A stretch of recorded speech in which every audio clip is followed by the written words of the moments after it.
તો ચાલો જાણીએ કે આચાર્ય ચાણક્ય અનુસાર આપણે ચારિત્રહીન સ્ત્રીઓના સ્વભાવ અને આચરણ વિશે, તો આવી સ્ત્રીઓને કેવી રીતે ઓળખી શકીએ। તો વિડિયો શરૂ કરતા પહેલા દોસ્તો કોમેન્ટ બોક્સમાં સાચા દિલથી જય શ્રી રામ, જય જય બજરંગ બલી, જય હનુમાન જરૂર લખજો। મિત્રો, સ્ત્રી સ્વભાવમાં કોમળ, નમ્ર અને સ્નેહની લાગણીઓથી ભરેલી હોય છે, પરંતુ આ બધી લાગણીઓ દરેક સ્ત્રીને સમાન રીતે જોવા મળતી નથી। પરંતુ જેમ હાથની પાંચે આંગળીઓ સરખી નથી હોતી, તેમ દરેક સ્ત્રી પ્રેમનું મૂર્તિ હોય તે જરૂરી નથી। મિત્રો, આપણો સમાજ સ્ત્રીને પરિવારની લક્ષ્મી તેમજ પરિવારની ઇજ્જત ગણે છે। સમાજમાં પરિવારના માન સન્માનની આ જવાબદારી મહિલાઓને સોંપવામાં આવી છે।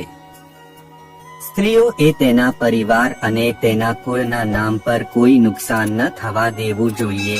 જેમ કે કેટલીક સ્ત્રીઓ તેમના કુળના સન્માનને કોઈ નુકસાન થવા દેતી નથી, તેમજ કેટલીક સ્ત્રીઓ પોતાના કુળની ઇજ્જત બચાવવા માટે સમર્પિત હોય છે અને તે પોતાનું આચરણ હંમેશા શુદ્ધ રાખે છે। કેટલીક સ્ત્રીઓ એવી હોય છે કે જેમણે પોતાના કર્મથી પોતાના પરિવારનો નાશ કર્યો હોય છે। આવી સ્ત્રીઓમાં સંયમ નામની કોઈ વસ્તુ હોતી નથી અને તેવી સ્ત્રીઓ ક્યારે પણ પોતાના પતિની વાત સમજવાનો પ્રયત્ન કરતી નથી। કેટલાક લોકો પ્રેમ માટે તેવી સ્ત્રીઓના ખોટા આચરણને ભૂલી જાય છે કે નજરઅંદાજ કરી દે છે, પણ તમારે સાવચેત રહેવું જોઈએ, કારણ કે આવી સ્ત્રીઓ કોઈપણનું જીવન નરક બનાવી શકે છે। તેવી જ રીતે કેટલાક પુરુષો પણ આવા હોય છે અને મહિલાઓએ પણ તેમનાથી દૂર રહેવું જોઈએ। જો કોઈ મહિલાનું પેટ માટીના ઘડા આકારનું હોય તો તે ગરીબ હોવાની શક્યતા છે, પરંતુ આવું થશે તે નિશ્ચિત નથી। આવી મહિલાઓ દુર્ભાગ્યની હોય છે। મિત્રો, સ્ત્રીના ચહેરા અને શરીરમાં કેટલાક એવા લક્ષણો હોય છે જે તેના ભાગ્ય અને ચારિત્ર્ય વિશે જણાવે છે। તો મિત્રો, આજના લેખમાં અમે તમને એવી મહિલાઓ વિશે જણાવીશું તો જેમની ગરદન 4 આંગળીઓથી ના માપથી પણ લાંબી હોય છે, તેમજ જે સ્ત્રીના પગની ટચલી આંગળી જમીનને સ્પર્શ કરતી નથી તે પોતાના કુળનો નાશ કરે છે। જો પગના અંગૂઠા કરતા બીજા નંબરની આંગળી લાંબી હોય તો આવી મહિલાઓનું પાત્ર સ્થિર નથી હોતું અને તેને સંજોગો પ્રમાણે બદલવામાં લાંબો સમય લાગતો નથી। આવી સ્ત્રીઓ ખૂબ જ સ્વાર્થી અને ચતુર માનવામાં આવે છે અને આવી મહિલાઓને ઓળખવી ખૂબ જ કઠિન છે। જ્યાં સુધી કોઈને ન ફસાવે ત્યાં સુધી તેને ઓળખી શકાતી નથી, પરંતુ ભારતના પ્રસિદ્ધ પુસ્તક ચાણક્ય નીતિ અનુસાર એવી ઘણી રીતો છે જેના દ્વારા સ્ત્રીનો ચહેરો જોઈને તેનો સ્વભાવ નક્કી કરી શકાય છે। ચાણક્ય અનુસાર જે મહિલાઓ પોતાની વાણી પર કાબૂ નથી રાખી શકતી તે તેના સંબંધોનો નાશ કરે છે। આવી મહિલાઓ આ શ્રેણીમાં આવે છે જે સ્ત્રીઓમાં બિલકુલ સાંભળવાની ક્ષમતા હોતી નથી, તેઓ તરત જ જવાબ આપે છે। આથી આવી મહિલાઓ ઘરમાં મુશ્કેલી ઊભી કરે છે। જો સ્ત્રી હંમેશા પૈસા પાછળ દોડે છે અને બીજી કોઈ વાત પર ધ્યાન આપતી નથી, તો પુરુષે સમજવું જોઈએ કે આ સ્ત્રી સ્વાર્થી છે અને તેનાથી સાવચેત રહેવું જોઈએ। અમે તમને આગળ પણ જેમ કહ્યું કે સ્ત્રીનું ચારિત્ર્ય તેના સ્વભાવથી નક્કી થઈ શકે છે। આ કિસ્સામાં એક ખૂબ જ લોકપ્રિય પુસ્તક ઉપલબ્ધ છે જેનું નામ ચાણક્ય નીતિ આપવામાં આવ્યું છે। ચાણક્ય નીતિ અનુસાર એવી ઘણી રીતો છે કે જેમાં મહિલાઓના વર્તન અને અભિવ્યક્તિ દ્વારા જાણી શકાય છે। જે સ્ત્રીઓની આંખો આડી તેડી કે વાંકી હોય છે તો એવું કહેવાય છે કે આ મહિલાઓ દિલ અને દિમાગ વચ્ચે સંતુલન જાળવવામાં અસમર્થ હોય છે। મિત્રો, આવી સ્ત્રીઓ અત્યંત ક્રોધી સ્વભાવની હોય છે અને તેમને નિયંત્રિત કરવી ખૂબ જ મુશ્કેલ હોય છે અને તેમના ચારિત્ર્ય પર ક્યારેય ભરોસો ન કરી શકાય। મિત્રો, આગળ જણાવવામાં આવ્યું છે કે જે મહિલાઓના પગનો પાછળનો ભાગ ઘણો જાડો અને ઊંચો હોય છે તે મહિલાઓ પોતાના ઘર માટે શુભ નથી હોતી।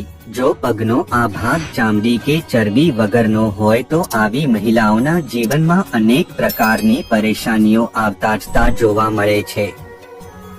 જે મહિલાઓની આંખો પીળી અને થોડી વાંકાચૂકી હોય છે તો આવી મહિલાઓ પ્રકૃતિ ખૂબ જ દયાળુ હોય છે।